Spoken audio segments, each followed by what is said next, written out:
I was able to go sa aming hometown sa Marikina dahil naging burol ng aking pinsan. He was 62 years old. Maraming nagulat kasi nga, hindi siya mahilig magpa-check up eh.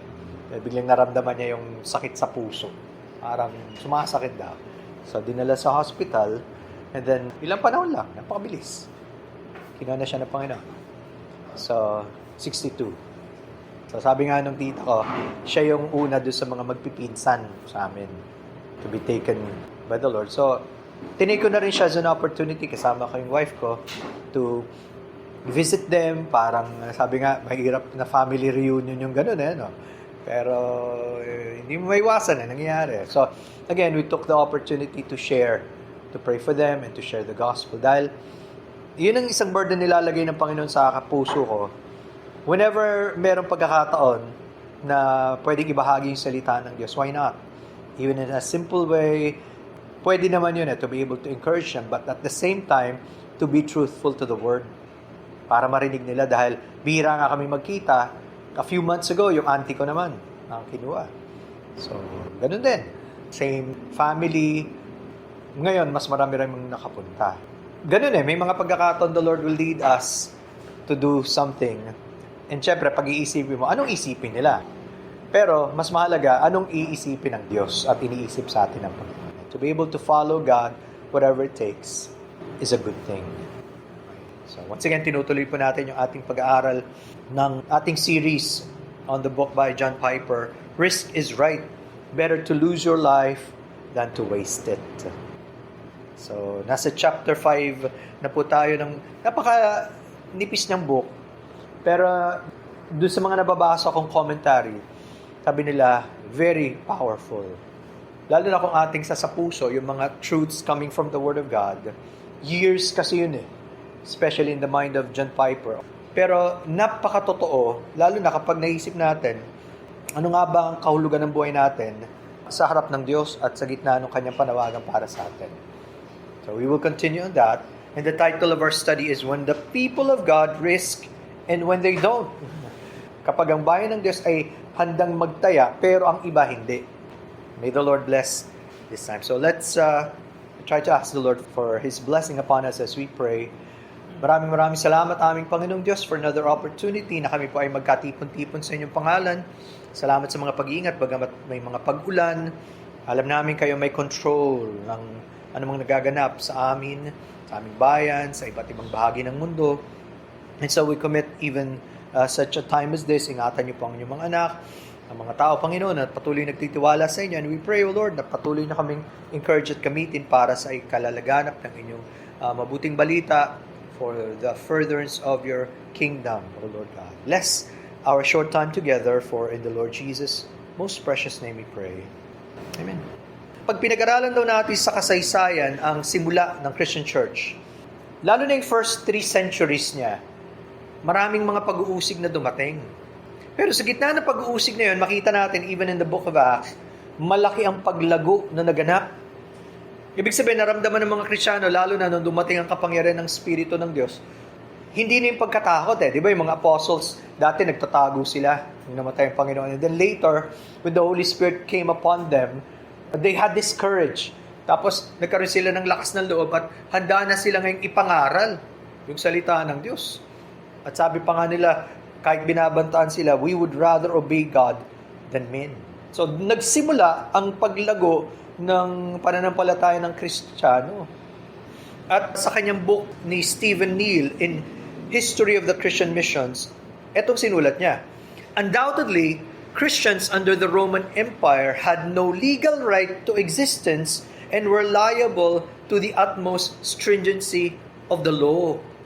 Itong ironic. Bagamat tama yung kanilang pinapangaral, pinagbabawalan sila. At marami kailangan pa na ibigay ang kanilang buhay o ang kanilang mga ari-arian. At sabi pa niya, every Christian knew that sooner or later he might have to testify to his faith at the cost of his life. Yun ang kapalit. Para maging Kristiyano ka sa unang mga panahong ito, handa ka na ibigay ang iyong buhay, handa ka na magpakasakit, handa ka na i-risk kahit ang pamilya mo.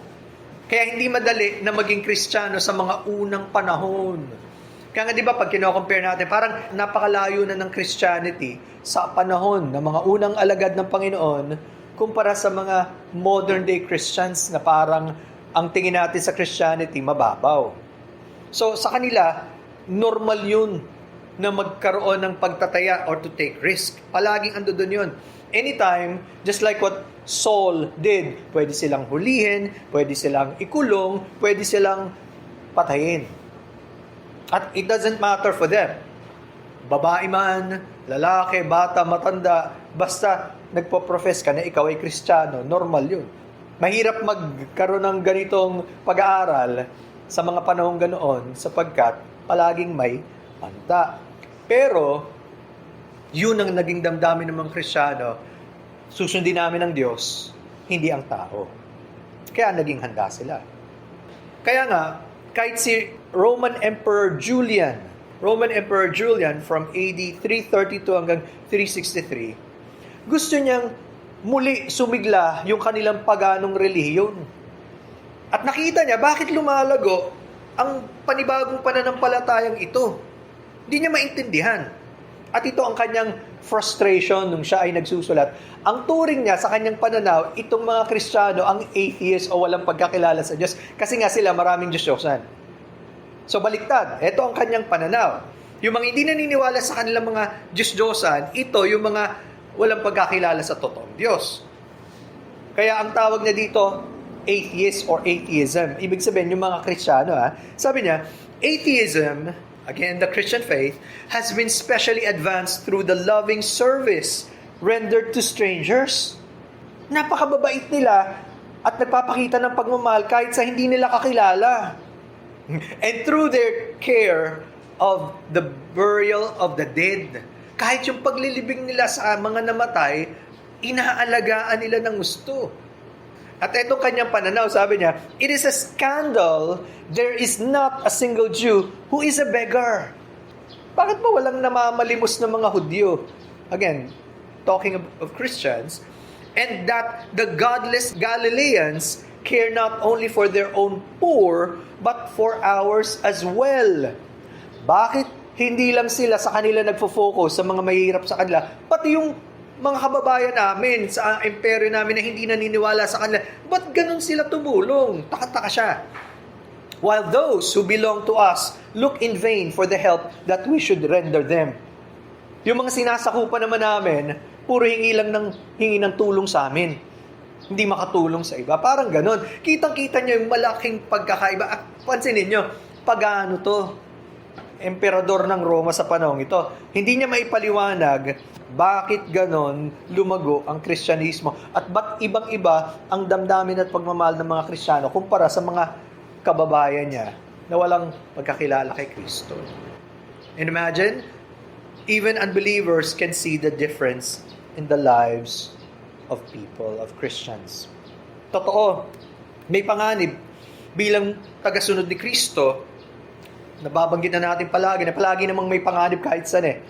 Paglabas mo pa lang, pwedeng may risk na dyan na baka hindi ka makarating sa pupunta mo. Pero, hindi yun ang magpipigil sa atin. At makikita natin sa isang Kristiyano ang kaibang ganito.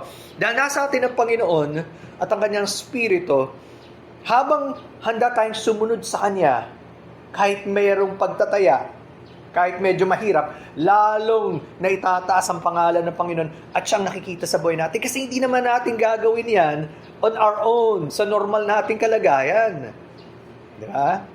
We would rather stay safe than to take risks. But again, the Lord Jesus Christ and His value shines more brightly with those who take risk. So ito yung kwento ng unang Kristyanismo. Kaya kumalat hanggang sa panahon natin. Pero ano ba ang nangyayari kapag ang mga nagsasabing tagasunod ng Diyos o yung bayan ng Diyos ayaw na mag-take ng risk, ayaw masuong sa panganib dahil ang iniisip nila, dito na lang kami. Mas masarap dito eh. Ano mangyayari kapag ito na yung gusto nilang buhay? Again, sabi natin last time, it is only a mirage. Akala mo lang yun, hindi totoo yan na merong safety. Kahit nga yung hindi kilala ang Panginoon, palaging nasa panganib. Ang sagot, kapag palaging ganun ang ating katwiran, we would waste our lives. Masasayang yung buhay natin. Bakit? Hindi natin magagampanan yung gusto ng Panginoon. Puro ang masusunod yung gusto natin o ang gusto ng ibang tao. Tandaan natin ang kwento ng bansang Israel. Malaking larawan ng bansang Israel ng bayan na pinalaya ng Diyos sa pagkalipin. Nangako siyang, ito ang aking magiging bayan, ako ang kanilang magiging Diyos. Nung lumabas sila mula sa Ehipto, hindi na sila naging ganoong matapat sa Diyos. Alam natin ang kwento pagdating sa Numbers chapter 13. Tingnan niyo po, samahan niyo ako. Numbers chapter 13. Ito yung panahon, bago sila pumasok sa lupang ipinangako ng Diyos, nagpadala si Moses ng mga spies. Siyempre, bagamat hindi military man si Moses, alam niya na kailangan tingnan muna yung lupain bago sugurin. Sabi sa verses 1 and 2 of Numbers chapter 13, "And the Lord spoke to Moses, saying, Send men to spy out the land of Canaan, which I am giving to the children of Israel. From each tribe of their fathers you shall send a man, every one a leader among them." Maliwanag ang utos. Bawat isang tribo, 12 tribes of Israel, magpapadala ng representative. Kaya may 12 spies na pumunta para tumingin. Kasama, of course, pinadala si Caleb, si Joshua, at 10 pang kalalakihan. At sa loob ng 40 araw, lumagi sila doon at kumuha sila ng pruweba na talagang masagana ang lupain. Numbers 13:23. Kumuha sila ng bunga ng lupain. Masagana. In fact, yung pangalan daw na Eshcol, ang ibig sabihin cluster. Kumpul-kumpul. At saan naman kayo nakakita ng ubas na kailangan na buhatin pa ng 2 tao? Dahil sobrang masagana, sabi dyan, they carried it between 2 of them on a pole. Kung kahirapan nilang kumuha ng kahoy para ilagay sa sobrang bigat.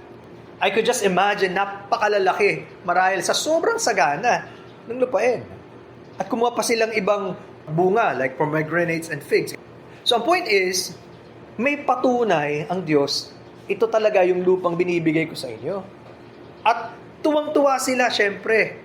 Lalo na, pag inasa natin yung 26 hanggang 29. Nag-report sila. So 40 araw, bumalik na sila. Tapos sabi sa 26, ito na yung reporting time. Siyempre, kailangan may ebidensya. So, ano nangyari within the 40 days? Binalita nila, ito ang ebidensya, ito ang bunga, dala-dala namin. Sabi sa 27, tingnan niyo ang term doon sa lupang iyon, it's flowing with milk and honey. Ito daw yung Hebrew proverb nila or saying para sabing napakasagana. Imagine niyo ba naman, parang bumabaha ng gatas at pulot. Masagana yung lupain. Mataba siguro yung lupa. Talagang kakaiba, bigay ng Diyos sa kanila. Tapos sabi sa 28, maganda sana yung unang bagay, di ba? Oo, totoo naman yan. Maraming bunga, masagana. Pero eto na. Kaya alam, may problema eh. Ano yun? Kasi, pagdating namin, napakalalaki ng mga tao, ang lalakas. Wala namang problema kung binabalansin mo ang pagre-report. Di ba? Tapos sabi pa sa 29, so, okay naman yung binabalansin nila na mabunga nga, pero ito ang kakaharapin nating mga kalaban. Now, nararamdaman din marahil ni Caleb at ni Joshua, iba ang damdamin ng 10. Tandaan nyo, 12 sila, 2 sila, magkasundo, si Joshua at Caleb, iisang kanilang isip at puso. Gusto nila, kapag nagtitiwala sila sa Diyos. Yung 10, nabubuhay sa pagtingin kung anong nakikita nila. Kaya, immediately, sabi sa verse number 30, punong-puno ng pag-asa tong si Caleb eh. Sabi doon, "But Caleb quieted the people before Moses and said, Let us go up at once and occupy it, for we are well able to overcome it." Yun naman pala, di pumunta na tayo. Kayang-kaya natin yan na sakupin. Kasi ang pag-asa niya nga sa Diyos. So, in-encourage ang mga tao na magdesisyon. Pero tingnan nyo to. Sa bawat magdidesisyon para sa Diyos, palaging may kukontra dyan. That's always the case. Kaya wag na tayong magulat. Pag tayo nag-decide, gusto kong sumunod sa Panginoon, palaging may magsasabi at bubulong at magsasabing, sigurado ka sa gagawin mo. Hindi mo yata alam ang sinusuong mo. Ngayon ka pa ba pupunta? Sa dami na nangyari sa'yo, susunod ka pa ba ngayon? Itataya mo ba lahat? Maraming ganun mga boses, di ba? Lalo na sa panahon natin, pwedeng kapamilya pa natin yan. Pwedeng yung mga taong pinagtitiwalaan natin. Hindi nila ma-appreciate. Bakit? Iba ang pananaw nila. At yun nga ang nangyari. Habang sinasabi nila ito, lumakas ang boses nung 10. Tingnan nyo yung sabi sa verse number 31. Nakita nyo yan? Contrast agad. Ngunit, but, yung mga kasama nila, pareho rin kanilang nakita at na-experience. Pero sabi nila, but the men who had gone up with him said, we are not able to go up against the people. Why? For they are stronger than we. Yun ang kanilang batayan. Kitang-kita namin, hindi pa naman nila nakakalaban. Parang unang tingin pa lang, ang lalaki eh. Anong conclusion? Eh di mas malakas. Parang nag-give up ka na eh. Hindi ka pa lumalaban, talunan ka na. Bakit? Nasa isip mo na eh. Wala na tayong magagawa. Again, the battle begins in the mind. Sa isip, nagsisimula. Diba? Kung hindi mo kayang magtiwala sa Diyos to do something great, hindi mo talaga magagawa. At kapag iniisip natin, hindi natin kaya. Dahil tumitingin tayo sa kakayanan natin o kakulangan. Tingnan niyo yung verse number 32. Hindi lang sila nakontento na sa kanila yung kanilang masamang isip, kailangan nilang ikalat sa lahat. Sabi doon, they gave the children of Israel a bad report of the land which they had spied out. Pansinin nyo, at least 4 na bagay ang nangyayari kapag ang tao hindi marunong magtiwala sa Diyos. Sasabihin nila, hindi natin kaya. Pangalawa, mas malakas ang kalaban. Pangatlo, isasama nila yung iba. At pansinin nyo, sabi doon, the land through which we have gone as spies is a land that devours its inhabitants. Exaggeration na. Kinakain, nilalamon yung mga nakatira doon. Paano mo na-conclude yun? Hindi mo nga nakita. Nag-survey ka pa lang eh. Nanirahan ka ba doon? Ganun na agad. Di ba pag tayo may pangamba, lumalaki yung pangamba eh. Nagsimula sa maliit hanggang nasundan yung mga pagdududa, ayaw mo na. Takot na takot ka na. It began to be greater than what it really was. Mas malaki kaysa sa totoo. Parang lalamunin ka talaga. No? Tapos ang mga salita pa, and all the people whom we saw in it are men of great stature. Lahat ng mga tao nakita namin, napakalalaki. Sigurado ka, lahat ng mga tao ando doon talagang ganun. Kaya nga, nag-uusap kami ng mga anak ko kanina umaga. Sabi ko, ingat kayo dun sa mga generalizations. Lahat ng andyan dyan, ganyan. Paano mo nasabi? Hindi mo namang kilala lahat. Minsan madali kasi tayong mag-conclude. At sabi sa verse 32, there we saw the giants. Alam niyo yung term giants is the same Hebrew word Nephilim na ginamit sa Genesis 6:4 nung sinabi bago husgahan ng Diyos o hatulan ng Diyos sa mundo sa baha, may mga higante sa panahon ni Noah, sa mga unang panahon. Malaking mga tao to. Pero hindi kagaya ng sinasabi nila sa mga movies o pictures sa parabang talagang higante. Estimate nila, for example, si Goliath. Probably, kung ang measurement is yung Hebrew measurement nila, cubit, 1.5 feet, 18 inches. So, lalabas marahil daw si Goliath na about 9 feet. Malaki nga talaga. Pero hindi yung higanteng makikita mo 50 feet or 100 feet. Hindi ganon. At may mga dadig sila sa kasaysayan na totoong ang ahaba ng mga buto ng mga tao. It's possible. People like them existed. Pero sabi nila, they were the descendants of Anak who came from the giants. Ito na, nakita nilang sobrang laki ng kalaban at sabi pa, and we were like grasshoppers in our own sight. Nakakatawa eh. Kanina, nung nagpe-prepare kami, merong tipaklong. Tama, grasshopper. Nakita ko ang lit-lit. Yun na nangyari. Sobrang laki nila, ang tingin namin sa sarili namin, napakaliit. Of course. Kasi ang comparison mo, yun eh. At sabi pa nila, and so we were in the sight. At totoo naman eh. Nabulag na sila, nag-agree na sila, tinanggap na nila. Anong kaibahan nung si David ay lalaban kay Goliath? Supposedly, Ang isa sa pinakamatangkad sa panahon nila si Saul, King Saul. Sabi, he was a head above others. Kung ang normal na height probably was this, si Saul mas matangkad. Siya ang hari. Pangalawa, siya ang mas matangkad sa the rest. Takot na takot. At kahit mga kapatid ni David, kahit sino, ba't nandito ka? Hindi ba dapat nagpapastol ka? Pero sabi ni David, hindi eh. Magagawa ba nila to? At dahil sa kanyang training bilang pastol, nalabanan niya yung mga, di ba, bears, lions, yung mga mababangis na mga hayop para ipagtanggol ang tupa. At sabi, hindi po pwede yan sa pangalan ng Panginoon. Magagapi ka. Hindi niya nakita yung sarili niyang walang kakayanan. Nakita niya yung kapangyarihan ng Diyos. Totoo yung kasabihan, di ba? Perspective is everything. Kung anong pagtanaw mo sa isang bagay, napakalaking bagay sa iyan. Para sa isang tao, yun na yun. Pag ang tingin mo dyan palagi negatibo, mamumuhay ka sa negativity. Pero pag ang nakita mo, ang Diyos, kahit merong totoo na problema, ang makikita mo yung kapangyarihan ng Diyos. At tandaan nyo, iba yung tinatawag na positive thinking kumpara sa pananampalataya. May mga preachers in the past who preach positive thinking. Basta nag-iisip ka ng tama, nag-iisip ka ng positibo, huwag ka mag-isip ng mga masasamang bagay at sabihin mo, puro magaganda mangyari sa'yo. Ganyan yung mga word of faith preachers. Kung anong sabihin mo mangyari. Ang nakalimutan nila, lahat nakasalalay sa Diyos. Kung loloobin ng Panginoon. Hindi naman sa atin yan eh. Nasa Diyos. At tingnan nyo, mas pinaniwalaan nila yung sinabi ng 10. Kaya sabi sa Numbers 14:1, when we go to the next chapter, umiyak yung buong bayan. Talaga ngayon, di ba? Depending, nag-uusap kami ng mga anak ko, depende sa paniniwalaan mo yan, kahit sa social media. Ba't ang dami-daming nahulog sa fake news?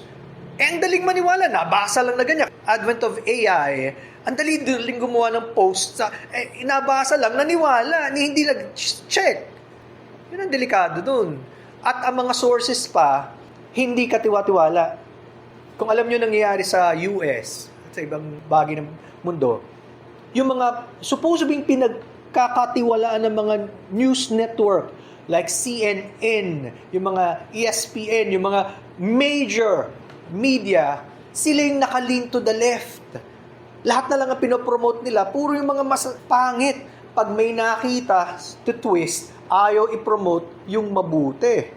Kaya may kukunti na lang na natitira na totoong handang magsabi ng balancing pag-uulat. Kahit yung pipiliin mo eh. Apektado ang mga tao kung anong pinanggagalingan ng kanilang news. You have to know. You have to compare. At marami gino-glorify yung kasamaan. Yun ang gusto nilang i-promote. For example, binanggit natin before, yung nangyari kay Charlie Kirk. Gusto lang niya na makipag-usap sa mga estudyante at kahit sino magtatanong over different issues. Pero matibay paniniwala niya, ito ang pagtawag sa kanya ng Diyos at may pagkakataon, i-share niya sa kanila yung gospel. Hindi naman always, pero may mga pagkakataon. Pero dun sa other side ng social media, ng news network to, hindi lang social media, mga major news network, inispin nila, sabi nila, yung pumatay kay Charlie Kirk, ano lang yan, love, between the love of two people. Kasi ang kapartner niya, ka-roommate niya, isang transgender. Nagmamahalan kasi sila, pinrotektahan lang niya, kaya niya nagawa yun. They were trying to make it look like okay lang yung kanyang ginawa. Ganun nasa pagtanaw eh. So, it really depends on how you look at things. At tandaan nyo, ang major source ng ating information at faith dapat sa salita ng Diyos. Kaya nga tama, by the renewing of your mind, binabago yung isip natin. Pag hindi tayo na-establish sa salita ng Diyos at tumanggap tayo ng iba-ibang information sa mundo, ang dali din tayong maapektuhan. Pero kapag matatag ka sa salita ng Diyos, nasasala mo ngayon based on what God said. Hindi dahil sa sinabi ng marami o sinabi lang ng mga tao. I'm actually listening and reading sa Proverbs every day. At doon ko nakita yung kahalagaan ng asking God for wisdom, yung tamang kaalaman, karunungan. Pag hindi natin hiningi sa Diyos, pwede tayong mahulog sa pagkakamali. Kasi hindi naman natin alam lahat eh. God must always teach us. Yun ang naging problem. Sinubukan ni Caleb, marahil, at ni Joshua na mabago ang sitwasyon. Umiiyak na sila eh. Sabi doon, 14:1 of Numbers, then all the congregation raised a loud cry, and the people wept that night. Hindi sila makatulog, umiiyak sobra. Wala pa eh. Kasi naniwala sila sa fake news. At hindi niya mabago ang kaisipan ng mga tao. Pinaniwalaan nila yung sinasabi ng 10. Para bang mas mahalaga yung ating pagiging safe and secure kaysa sa pagsunod sa Diyos. Yun ang isip ng karamihan. At di ba ngayon ganun din? Ba't ka naman susunod sa Diyos? Ang hirap-hirap naman yan. Dito ka na lang. Hindi ganun ang mindset ng mga tao ito. At ang nangyari, nagreklamo sila. Sabi sa verse number 2, Numbers 14:2, and all the people of Israel grumbled against Moses and Aaron. Nagreklamo sa mga itinalaga ng Diyos. At sabi nila, ba't ba pinalaya pa kasi kami ng Diyos? Sana namatay na lang kami sa Egypt. Gusto pa nilang bumalik. Taming mindset. Pag mali ang napasok sa isip mo, at yun nag-take hold sa'yo, matatakot ka, magrereklamo ka, at babalik ka sa dati mong buhay. Ba't ba ako nag-decision pang maging Kristiyano? Ang hirap naman pala. Kinukumpara mo ngayon, hindi mo nakita yung dating buhay mo na walang direksyon, dating buhay sa kasalanan, dating buhay na puro kalayawan at walang pagkakilala sa Diyos. Hindi mo nakita yon at di nila nakita saan sila pinalaya ng Diyos. Napakatagal na panahon ng pagkalipin. Pinapahirapan sila. Hindi na nila nakita yon. At yung mga bad effects na yon, pwede ring mangyari sa atin sa panahon natin pag di tayo natuto na magtiwala sa Diyos. Again, sinubukan pa ni Joshua at ni Caleb. Ito ang kanilang mga salita. If you would notice, Numbers 14, 7-9, sabi nila, the land which we passed through to spy it out is an exceedingly good land. Ito yung tamang pananaw. Mabuti pa rin yung lupa. In spite sa mga sinasabi ninyo, napakabuti niyan, bigay ng Diyos. Ito yung susi, if the Lord delights in us, He will bring us into the land and give it to us. Kung kakalugdan tayo ng Diyos, bibigay niya sa atin yan. Sa Diyos nakasalalay. Hindi naman sa kanila. Pero kailangan nilang pumasok at lumaban. Hindi naman po pwede, sabi ng Diyos, mapapasayo to, ayaw mo naman siyang pagtiwalaan, ayaw mo sumunod. Kaya nga, nung sinabi nga daw ng isang observation ng isang Kristiyano, buti nga ang Diyos, binibigyan yung mga ibon ng makakain. Kasi sabi, hindi pinapabayaan ng Diyos yung mga nilikha niya. Kahit yung mga ibon nakakain eh. May sumagot na isang Kristiyano, sabi niya, oo. Pero kailangan yung nanay maghanap, lumipad, at kumuha ng ipapakain sa anak. Ibibigay ng Diyos yan, pero kailangan niyang lumipad. Hindi po pwedeng naghihintay lang siya. Yung ina kayang naghihintay, di ba? Yung kayang mga sisiyo. Pero yung nanay, hahanap. At ganun din sa atin, mga kapatid. Pangako ng Diyos, hindi niya tayo pababaya, pero kailangan natin gawin yung sinabi niya. Sabi niya, if the Lord delights in us, He will bring us into this land and give it to us, a land that flows with milk and honey. Pinapaniwalaan pa rin yan. Napakayamang lupain, bibigay ng Diyos. Ito lang ang kondisyon, sabi niya, only do not rebel against the Lord and do not fear the people of the land, for they are bread for us. Their protection is removed from them, and the Lord is with us. Do not fear them. Huwag lang kayong magrebelde sa Diyos. Huwag niyong katakutan ng mga tao dyan dahil mas malaki ang Diyos. Gagamitin ng Diyos ang lupain para sa atin. Wala na ang protection ng Diyos sa kanila. Kasama natin ang Diyos. Huwag tayong matakot. Di ba tama na yung sabi sa Psalms? The Lord is my light and my salvation. Whom shall I fear? Kung ang Panginoon ang aking liwanag at kaligtasan, sinong katatakutan ko? Kaya, we need to learn to decide, ganun ba tayo ka-sold out sa Diyos to really learn to follow Him all through from start to finish? O dadating tayo sa panahon, pwedeng nagsimula tayo sa pananampalataya, pero nabubuhay na tayo ngayon sa sarili natin. Hindi po pwede eh. The just shall live by faith. You know, isa sa pinakamahirap baguhin, yung mga nagdesisyon na. Kahit ano pang sabihin mo dyan. Pag decided na ang tao, wala na magagawa eh. Maliban nga na talagang kapangyarihan ng Diyos ang magbago ng kanyang isip at puso. Buti lang, binago tayo ng Diyos dahil kung hindi naman tayo magdidesisyon para sumunod at lumapit sa Diyos eh. Ano nangyari sa mga tao? Gusto nilang batuhin si Caleb and Joshua. Decided na sila. Sabi, verse 10, and all the congregation said to stone them with stones. Pero bakit di nila nagawa? Sabi doon, now the glory of the Lord appeared in the tabernacle of meeting before all the children of Israel.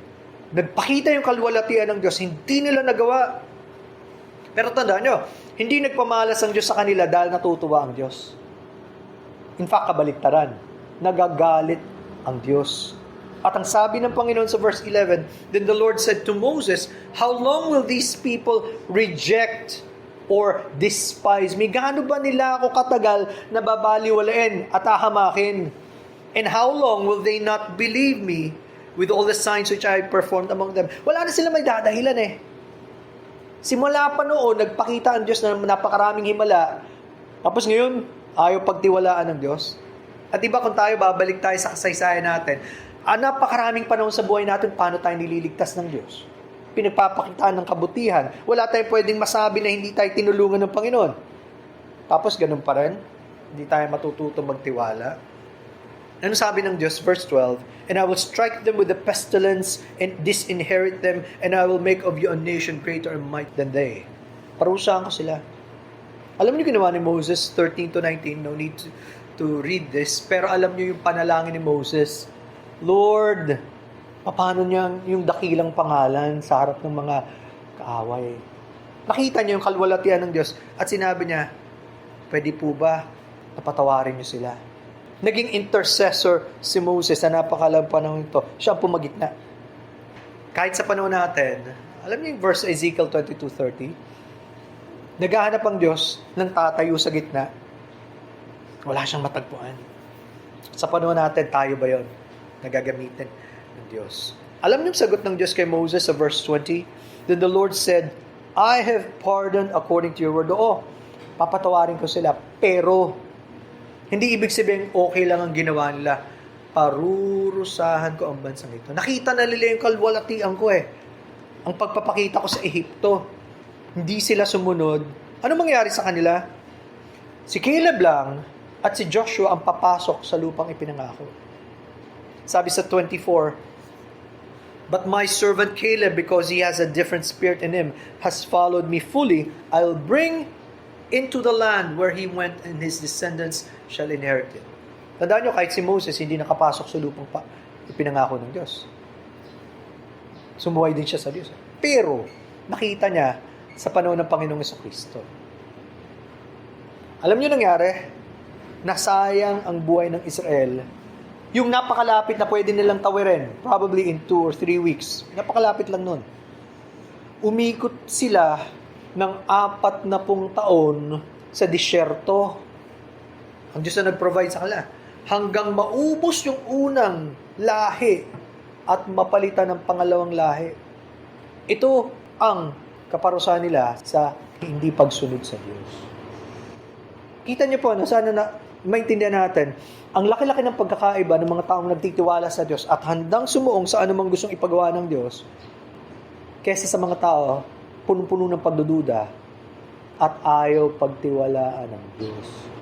Yung sinabi natin, masasayang ang buhay natin kapag hindi tayo nagtiwala ng buo at sumunod sa Diyos. Pero ayaw ng Panginoon ang gayon. Diba?